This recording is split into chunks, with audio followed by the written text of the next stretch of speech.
We're so delighted to have Iellon with us today from Israel. But it's unique because she holds dual citizenship, I believe having been born here in the United States of America.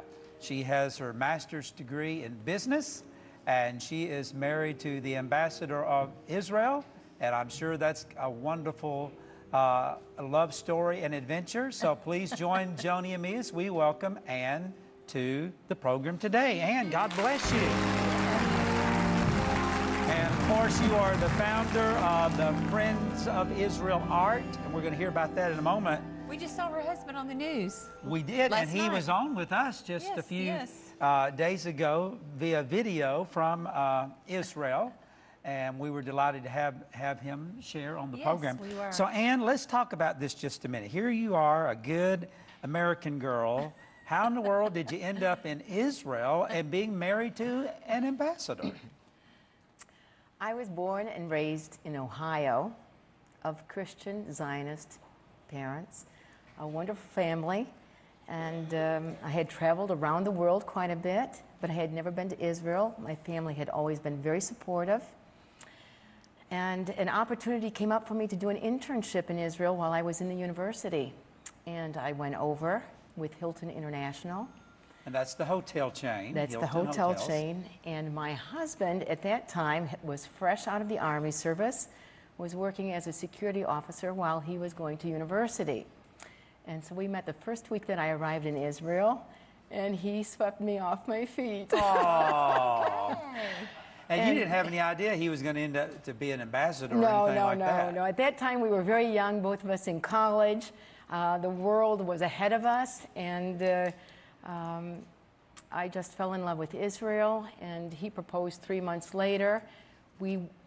I had to go back to the United States for 7 months to finish my education, and we wanted to see if the separation time meant that we were to be together, and as soon as I graduated, I returned to Israel. Oh, wow. And that was it. So now tell me about your visit to Israel and what it was like and how it touched your heart.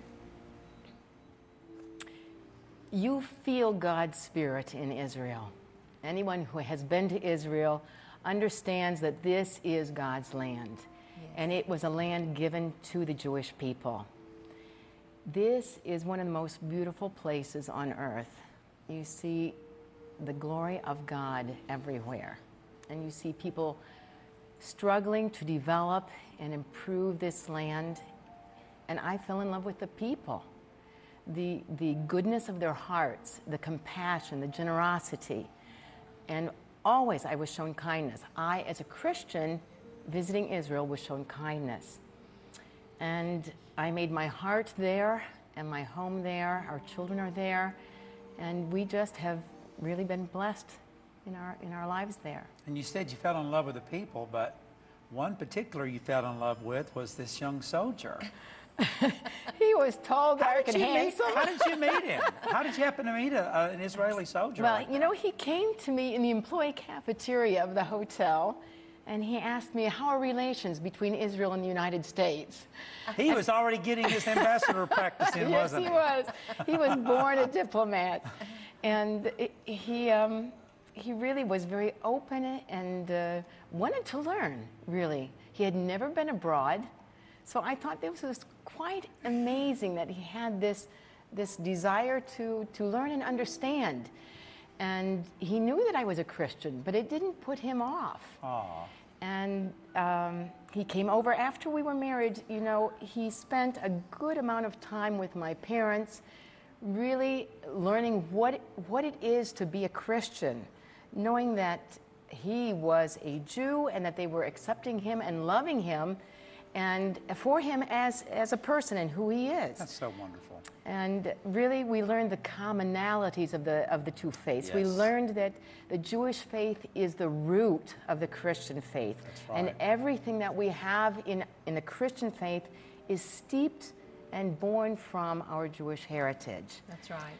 Well, you know, you have such a passion to bring these two groups together. Yes. The Christian and the Jew. And for sure, and Marcus, you've talked about it so many times, there's a bloody history between those two groups, and hopefully we're changing that in understanding that that the Christians really are the biggest supporters of the Jewish people and of the state of Israel. But there is a history there that we have to contend with, isn't there, honey? Well, there is. You know, a lot of people do dumb things, and we have to suffer the consequences, unfortunately. And a lot of Christians don't understand why many Jewish people are standoffish towards them. But when you think about the Holocaust, Hitler tried to claim he was a Christian.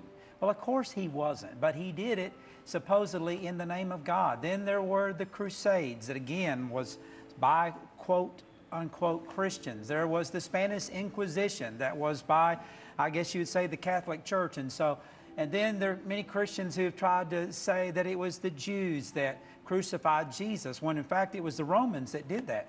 So I'm glad that we're able to learn from our mistakes and to realize that just what Ann said, we wouldn't even have the Bible if it wasn't for the Jewish people. That's Jesus right. was Jewish. Almost all of the disciples were Jewish. So I love the Jewish people. I think Christians are beginning to really understand and learn more about their history.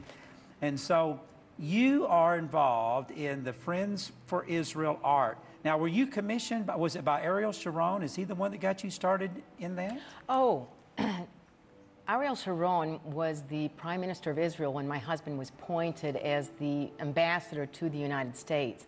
So we were in Washington for 4.5 years, from 2002 to 2006.